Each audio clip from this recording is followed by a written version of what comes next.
آج کے اس تفصیلی جائزے میں ہم خوش آمدید کہتے ہیں۔ ہمارے پاس آج مضامین، کچھ تحقیق اور کیس سٹڈیز کا ایک بہت ہی دلچسپ ذخیرہ موجود ہے، جس کا مرکز مطلب آپ کہہ لیں ایٹامک ہیبٹس کا فلسفہ ہے۔ ہاں بالکل، اور یہ ایک ایسا موضوع ہے جو دیکھنے میں بہت سادہ لگتا ہے، لیکن اس کی گہرائی بہت زیادہ ہے۔ ایسا ہی ہے۔ آج کی اس گہری گفتگو کا جو بنیادی مقصد ہے وہ یہ سمجھنا ہے کہ کس طرح روزمرہ کی انتہائی چھوٹی یعنی بظاہر غیر اہم تبدیلیاں، جنہیں ہم عموماً مکمل طور پر نظر انداز کر دیتے ہیں، وہ وقت کے ساتھ مل کر کتنے حیران کن نتائج پیدا کرتی ہیں۔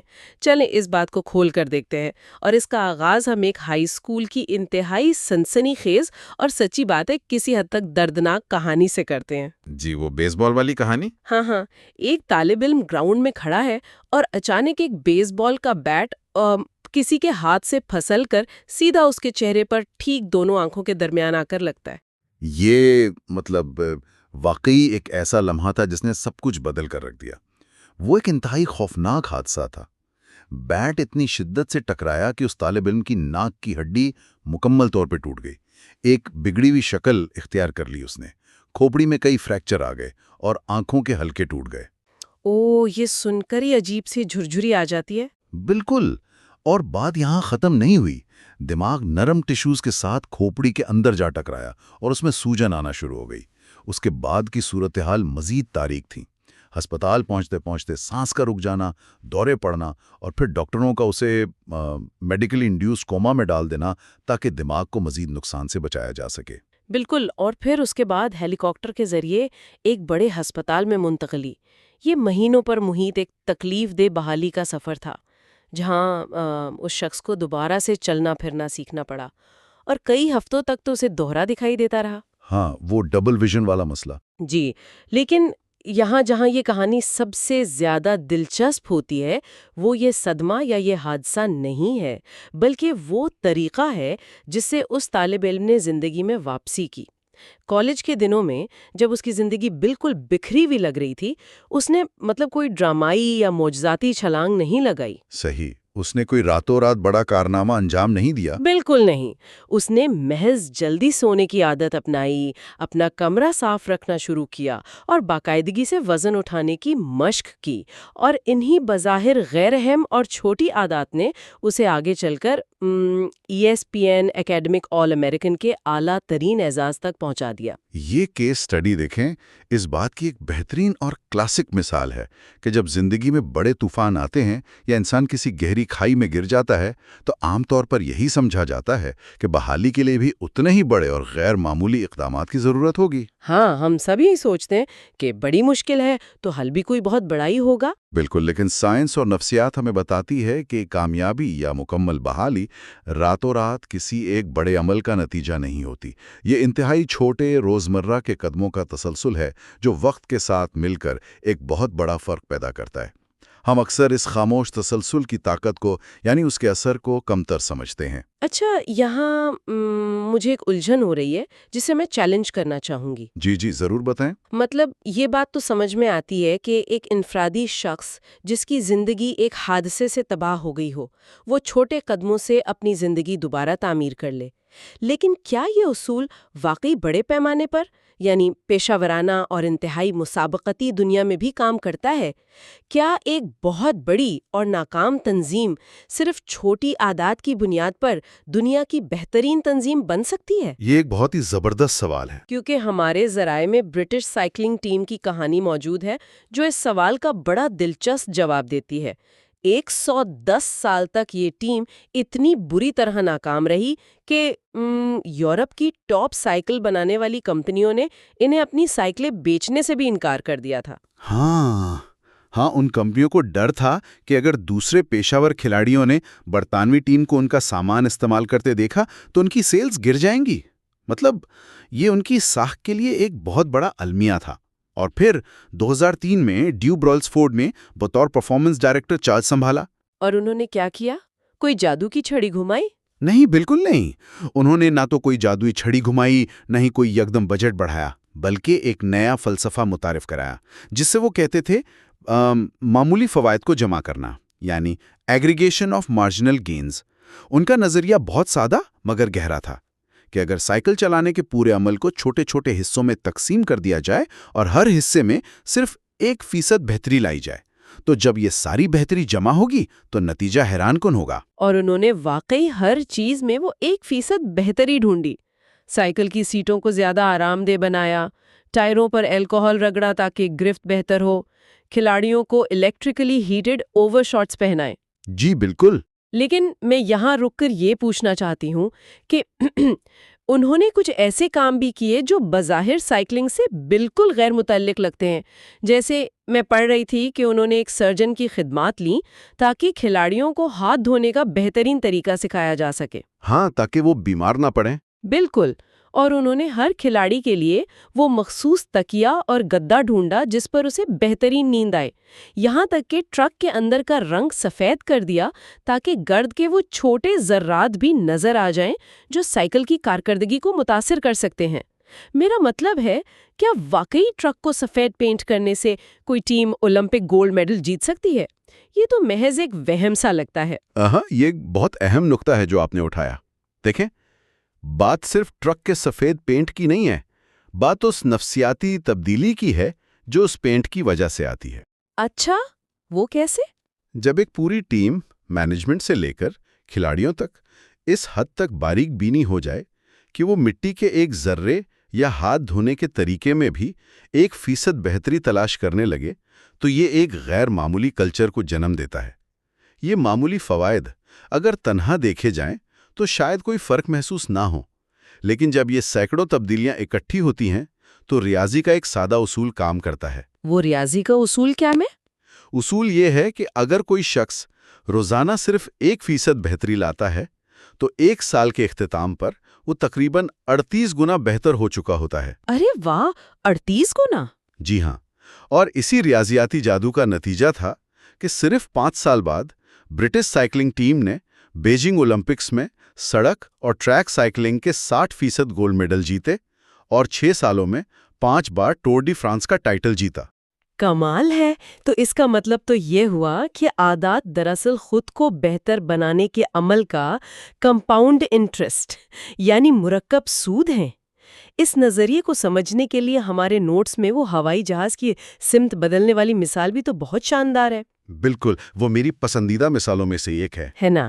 فرض کریں لاس اینجلس سے ایک جہاز نیو یارک کے لیے اڑان بھرتا ہے۔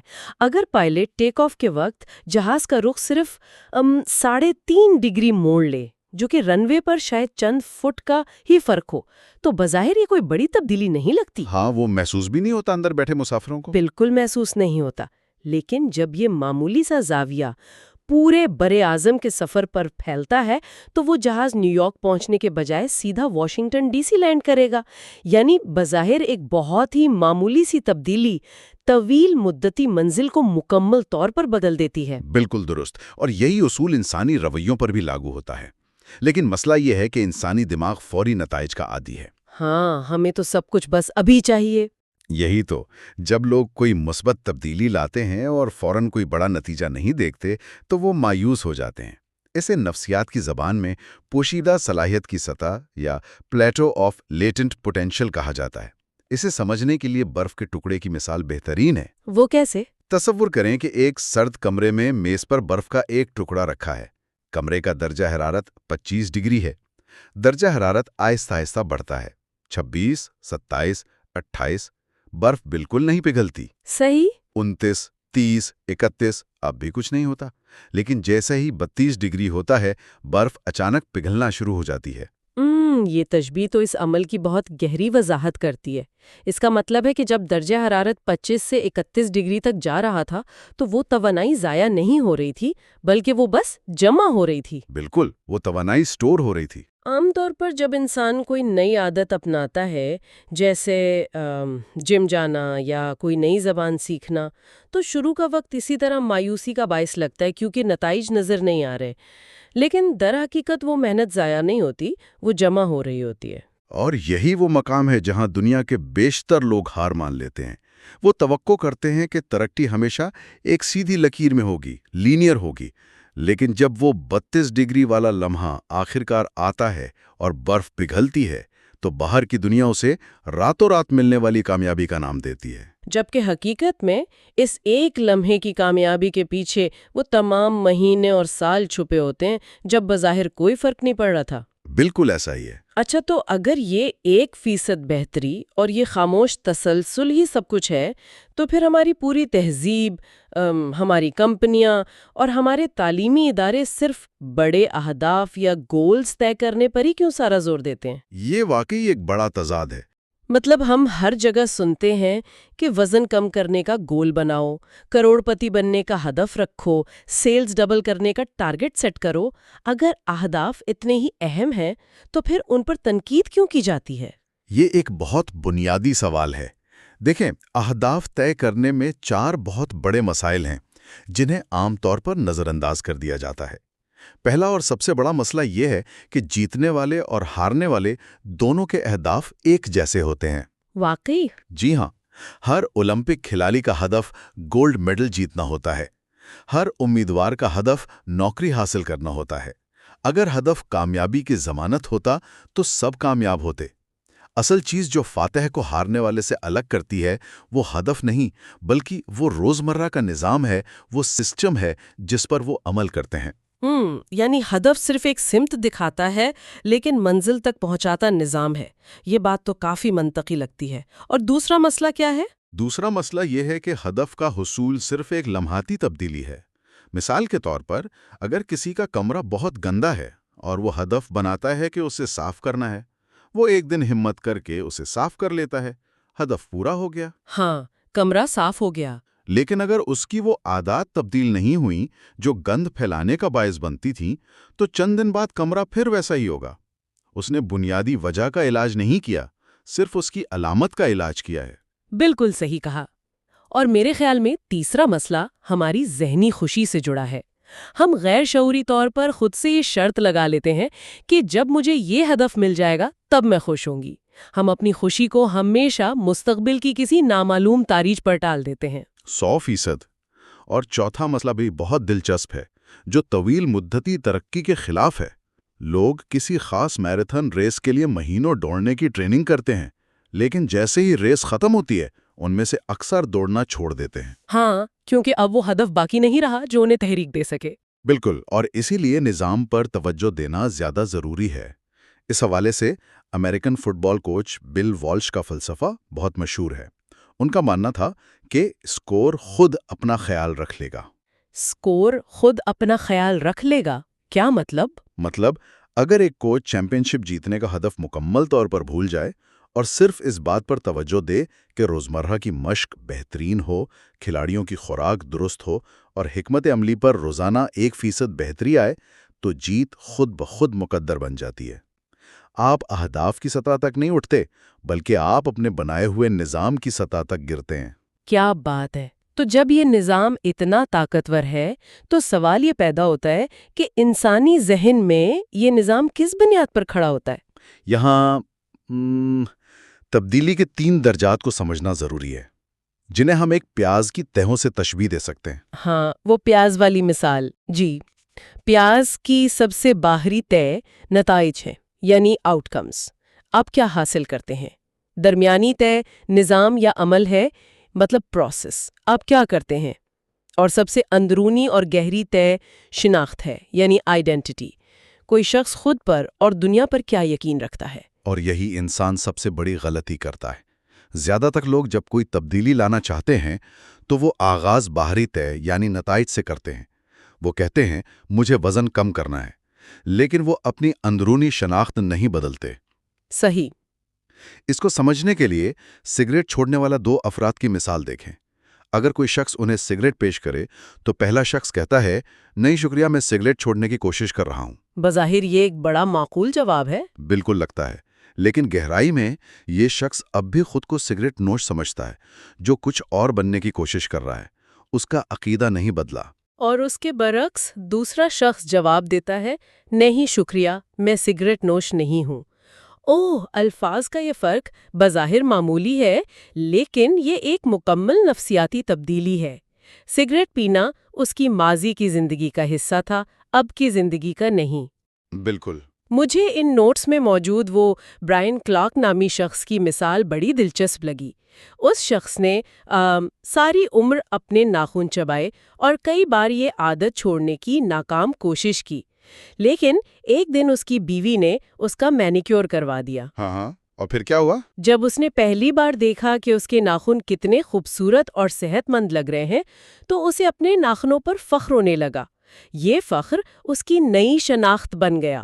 اس کے بعد اس نے کبھی ناخن نہیں چبائے، کیونکہ اب اس کی شناخت ایک ایسے شخص کی تھی جو اپنے ہاتھوں کی دیکھ بھال کرتا ہے۔ یہی تو حقیقی اور پائیدار تبدیلی دراصل شناخت کی تبدیلی ہی ہوتی ہے۔ رویہ ہمیشہ انسان کی اندرونی شناخت کا عکس ہوتا ہے۔ جب تک کوئی شخص اپنی عادات کے پیچھے موجود عقائد کو نہیں بدلتا، پرانی عادات کی طرف لوٹ جانا بہت آسان ہوتا ہے۔ اگر میں اس پورے عمل کو ایک انتخابی مہم یا الیکشن سے تشبیہ دوں تو یہ بات زیادہ واضح ہو جائے گی، ہے نا؟ جی، الیکشن والی مثال بہت فٹ بیٹھتی ہے۔ ہر بار جب انسان کوئی عادت دہراتا ہے تو وہ اپنی اس نئی شناخت کے حق میں ایک ووٹ کاسٹ کر رہا ہوتا ہے۔ اگر کوئی روزانہ ایک صفحہ لکھتا ہے تو وہ مصنف ہونے کی شناخت کو ووٹ دے رہا ہے۔ اگر کوئی گٹار بجاتا ہے تو وہ موسیقار ہونے کی شناخت کو مضبوط کر رہا ہے۔ بالکل۔ اور اچھی بات یہ ہے کہ کسی بھی الیکشن کی طرح شناخت بدلنے کے لیے متفقہ ووٹ کی ضرورت نہیں ہوتی، صرف اکثریت کی ضرورت ہوتی ہے۔ اگر کبھی کبھار کوئی غلطی ہو بھی جائے تو کوئی بات نہیں، جب تک اکثریت مثبت ووٹوں کی ہے۔ یہ ایک انتہائی طاقتور زاویہ ہے، لیکن ہمیں یہ بھی دیکھنا ہوگا کہ یہ عادات اور یہ ووٹ ہمارے دماغ میں تکنیکی سطح پر بنتے کیسے ہیں۔ اس کے لیے ہمیں تھوڑا نیورو سائنس کی طرف جانا ہوگا۔ اچھا، نیورو سائنس۔ جی، اور ماہر نفسیات ایڈورڈ تھارنڈائک کے 1998 میں بلیوں پر کیے گئے مشہور تجربات کو دیکھنا ہوگا۔ اس نے بھوکی بلیوں کو ایک پزل باکس میں بند کر دیا، جہاں سے باہر نکلنے کا راستہ ایک خاص لیور دبانے سے کھلتا تھا۔ تو شروع میں بلیاں ظاہر ہے پریشان ہوئی ہوں گی اور انہوں نے بے ترتیب حرکتیں کی ہوں گی، کونوں میں ناک رگڑی، پنجے مارے۔ پھر اتفاق سے ان کا پاؤں لیور پر پڑ گیا، دروازہ کھلا اور انہیں انعام کے طور پر خوراک مل گئی۔ ہاں، لیکن اصل چیز وہ تھی جو تجربہ دہرانے پر سامنے آئی۔ جیسے جیسے تجربہ بار بار کیا گیا، بلیوں نے فالتو حرکتیں کم کر دیں اور سیدھا لیور کی طرف جانے لگی۔ دماغ نے ایک پیٹرن سیکھ لیا۔ ارے واہ! بالکل، اور یہیں سے رویوں کا وہ سائیکل دریافت ہوا جسے ہیبٹ لوپ کہا جاتا ہے۔ اس کے 4 واضح مراحل ہیں: اشارہ، طلب، رد عمل اور انعام۔ یعنی کیو، کریونگ، رسپانس اور ریوارڈ۔ جی، دماغ ہر وقت ماحول کا جائزہ لے رہا ہوتا ہے۔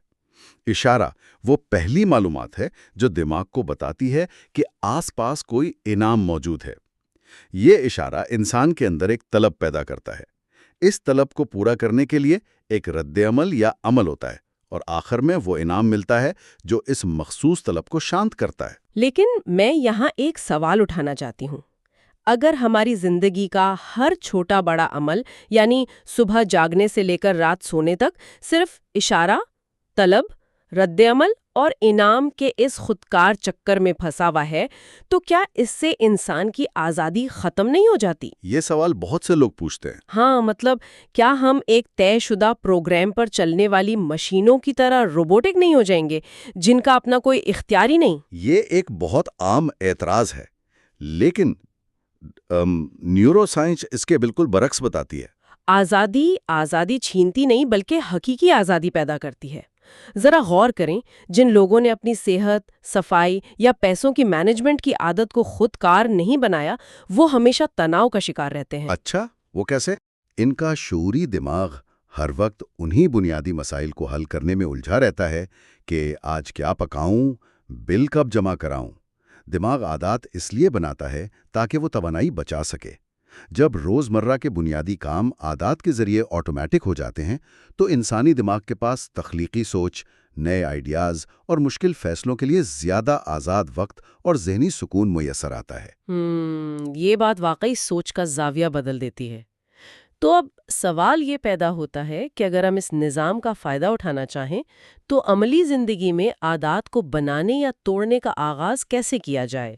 ہمارے نوٹس بتاتے ہیں کہ اس کا پہلا قدم آگاہی ہے، جی، اویئرنیس۔ کیونکہ ہمارا دماغ اتنا ہوشیار ہے کہ وہ بہت سے اعمال کو ہماری شعوری مرضی کے بغیر ہی سر انجام دینے لگتا ہے۔ لاشعوری مہارت کی مثالیں تو واقعی حیران کن ہیں۔ مثلا ایک پیرامیڈک خاتون نے ایک خاندانی تقریب میں صرف اپنے سسر کے چہرے کی رنگت دیکھ کر دل کے دورے کی پیشگوئی کر دی، حالانکہ وہ اس وقت بالکل ٹھیک محسوس کر رہے تھے۔ کیا بات کر رہے ہیں؟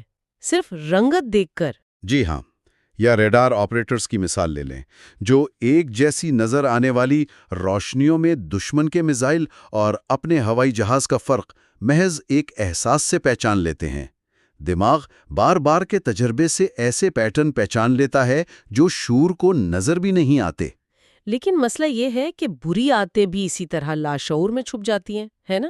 بالکل، اور لاشعور سے چیزوں کو شعور میں لانے کے لیے جاپانی ریلوے کا پوائنٹنگ اینڈ کالنگ نظام ایک بہترین عملی طریقہ ہے۔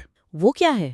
جاپان میں ٹرین چلانے والے ڈرائیور اور اسٹیشن پر کھڑا عملہ ہر سگنل کی طرف باقاعدہ ہاتھ سے اشارہ کرتے ہیں اور بلند آواز میں بولتے ہیں، سگنل سبز ہے، اسپیڈ اتنی ہے۔ یہ دیکھنے میں عجیب لگتا ہے، لیکن اس سے غلطیوں اور حادثات میں 30% تک کمی آئی ہے، کیونکہ اس عمل نے لاشعوری عادت کو شعور کی روشنی میں لا کھڑا کیا۔ ارے واہ! اسے تو ہم عام زندگی میں بھی لاگو کر سکتے ہیں۔ اگر کسی کو جنک فوڈ کھانے کی عادت ہے تو وہ بسکٹ کا پیکٹ اٹھاتے وقت بلند آواز میں کہے، میں یہ بسکٹ کھانے لگی ہوں جس کی مجھے کوئی ضرورت نہیں، اس سے میرا وزن بڑھے گا اور صحت خراب ہوگی۔ محض اتنا بول دینے سے دماغ چوکن ہو جاتا ہے۔ بالکل ایسے ہی ہے۔ اور جب ہم نئی عادت بنانا چاہیں تو ہم فرانسیسی فلسفی ڈیڈروٹ کے واقعے سے سبق سیکھ سکتے ہیں۔ اسے ایک خوبصورت نیا سرخ لباس تحفے میں ملا۔ وہ لباس اتنا شاندار تھا کہ اس کے سامنے کمرے کا پرانا قالین برا لگنے لگا۔ تو اس نے قالین بدل دیا ہوگا؟ جی، اس نے نیا قالین خریدا، پھر نئی کرسیاں خریدیں، ایک خریداری میں دوسری کو جنم دیا۔ اسے ڈیڈروٹ ایفیکٹ کہتے ہیں، کیونکہ کوئی بھی عمل تنہائی میں نہیں ہوتا، ہر عمل کسی دوسرے عمل کی کڑی ہوتا ہے۔ اور اسی انسانی نفسیات کو مثبت انداز میں استعمال کرنے کے طریقے کو ہیبٹ اسٹیکنگ کہا جاتا ہے۔ جی، ہیبٹ اسٹیکنگ۔ یعنی ایک نیا رویہ پیدا کرنے کے لیے اسے کسی پرانی پختہ عادت کے ساتھ جوڑ دینا۔ اس کا سادہ سا فارمولا یہ ہے، جب میں اپنی موجودہ عادت پوری کروں گی تو میں فوراً نئی عادت کروں گی۔ مثلا صبح کافی کا کپ انڈیلنے کے فوراً بعد میں 1 منٹ کے لیے مراقبہ کروں گی۔ کافی پینا پہلے سے ہی ایک مضبوط عادت ہے، اسے محض ایک اشارے کے طور پر استعمال کیا جا رہا ہے۔ بالکل، اور اس پورے عمل کو ایک حتمی شکل دینے کے لیے طرز عمل کی تبدیلی کے 4 قوانین کو سمجھنا لازمی ہے۔ یہ وہی ہے نا جو ہیبٹ لوپ سے جڑے ہیں؟ ہاں، یہ قوانین ہیبٹ لوپ کے 4 مراحل پر براہ راست اثر انداز ہوتے ہیں۔ اگر کوئی اچھی عادت بنانی ہو تو اس کے اشارے کو واضح بنائیں، اس کی طلب کو پرکشش بنائیں، اس پر عمل کرنے کو آسان بنائیں اور اس کے انعام کو اطمینان بخش بنائیں۔ چلے ان چاروں قوانین کو تھوڑا تفصیل سے سمجھتے ہیں، کیونکہ یہی اصل عملی خاکہ ہے۔ پہلا قانون، واضح بنائیں، یہ ماحول کی تبدیلی سے جڑا ہے۔ اگر کوئی گٹار بجانا سیکھنا چاہتا ہے لیکن گٹار الماری میں بند پڑا ہے تو وہ کبھی نہیں سیکھ پائے گا۔ گٹار کو لانچ کے بیچوں بیچ رکھنا، اشارے کو واضح کرنا ہے۔ بالکل، اور دوسرا قانون پرکشش بنائیں۔ اس میں ہم ٹیمپٹیشن بنڈلنگ استعمال کر سکتے ہیں۔ وہ کیا ہوتی ہے؟ یعنی اس کام کو جو کرنا ضروری ہے اس کام کے ساتھ جوڑ دیں جو کرنا پسند ہے، جیسے اپنا پسندیدہ شو صرف اس وقت دیکھنا جب آپ ٹریڈ مل پر دوڑ رہے ہوں۔ زبردست طریقہ ہے۔ اور تیسرا قانون، آسان بنائیں، اس حقیقت پر مبنی ہے کہ انسان فطرتی طور پر وہ راستہ چنتا ہے جس میں سب سے کم مزاحمت ہو۔ تو نئی عادت کے راستے کی رکاوٹیں دور کریں۔ اگر صبح ورزش کرنی ہے تو رات کو ہی ورزش کے کپڑے اور جوتے نکال کر رکھ دیں۔ ہاں، اور اس میں 2 منٹ کا اصول بھی شامل ہے۔ 2 منٹ کا اصول؟ یعنی کسی بھی نئی عادت کو شروع میں صرف 2 منٹ تک محدود کر دیں۔ کتاب پڑھنا کو 1 صفحہ پڑھنا کر دیں، اس سے عادت شروع کرنا آسان ہو جاتا ہے۔ اور چوتھا قانون، اطمینان بخش بنائیں، کا مطلب ہے کہ فوری انعام کا بندوبست کریں۔ جیسے روزانہ باہر کا کھانا چھوڑنے پر وہ پیسے ایک شیشے کے جار میں ڈالیں جس پر ویکیشن فنڈ لکھا ہو۔ وہ پیسے جمع ہوتے دیکھنا دماغ کو فوری اطمینان دیتا ہے۔ اور بری عادات چھوڑنے کے لیے بس ان 4 قوانین کو الٹ دیں، اشارے کو چھپا دیں، عمل کو مشکل اور غیر پرکشش بنا دیں۔ واہ، آج کی اس گفتگو نے واقعی روزمرہ کی زندگی کو دیکھنے کا ایک نیا زاویہ دیا ہے۔ ایک ہائی اسکول کے صدمے سے ابھرنے کی کہانی ہو یا 110 سال تک مسلسل ہارنے والی برطانوی سائیکلنگ ٹیم کی شاندار کامیابی، سب کے پیچھے وہی 1% کی چھوٹی، مسلسل اور خاموش تبدیلیاں کار فرما ہیں۔ اہداف کے پیچھے بھاگنے کے بجائے ایک مضبوط ادارہ بمنی سسٹم بنانا اور پھر ہیبٹ لوپ کے چاروں مراحل کو سمجھ کر اپنے ماحول کو اپنے حق میں استعمال کرنا، یہ وہ علم ہے جو کسی بھی شعبے میں انقلاب لا سکتا ہے۔ بالکل، اور جیسا کہ ہم نے شروع میں برف کے ٹکڑے اور اس کے پگھلنے کی مثال دی تھی، وہ جمع ہونے والی توانائی کبھی رائے گاہ نہیں جاتی۔ چھوٹی عادات وقت کے ساتھ مل کر مرکب سود کی طرح بڑھتی ہیں، اور ایک وقت آتا ہے جب وہ چھپی ہوئی صلاحیت ایک دھماکہ خیز نتیجے کی صورت میں سامنے آتی ہے۔ 100%۔ ہم نے آج اس بات پر بہت تفصیلی غور کیا ہے کہ ہمارے اعمال کس طرح ہماری اس شناخت کے لیے ایک ووٹ کی حیثیت رکھتے ہیں جو ہم بننا چاہتے ہیں۔ لیکن اس تفصیلی جائزے کے اختتام پر میں سننے والوں کے لیے ایک ایسا سوال چھوڑنا چاہتی ہوں جس پر شاید ہم اکثر غور نہیں کرتے۔ وہ کیا؟ ہم نے یہ تو جان لیا کہ ہمارے کیے گئے اعمال ہماری شناخت بناتے ہیں، لیکن ان کاموں کا کیا جو انسان شعوری طور پر نہیں کرتا؟ کیا بری عادات سے محض پرہیز کرنا، غصہ نہ کرنے کا انتخاب کرنا، یا کسی غیر ضروری اور منفی بحث میں پڑنے سے رک جانا، کیا یہ نہ کرنا بھی انسان کے اندر کوئی نئی اور طاقتور خصلت پیدا کرتا ہے؟ کیا ہماری شناخت صرف ہمارے کرنے کی مرہون منت ہے، یا ہمارے رک جانے اور خود پر قابو پانے کے عمل میں بھی اتنی ہی گہری طاقت چھپی ہوئی ہے جو ہمیں ایک مختلف انسان بنا سکتی ہے؟ یہ واقعی ایک ایسا فکر انگیز سوال ہے جس پر تنہائی میں غور کیا جانا چاہیے۔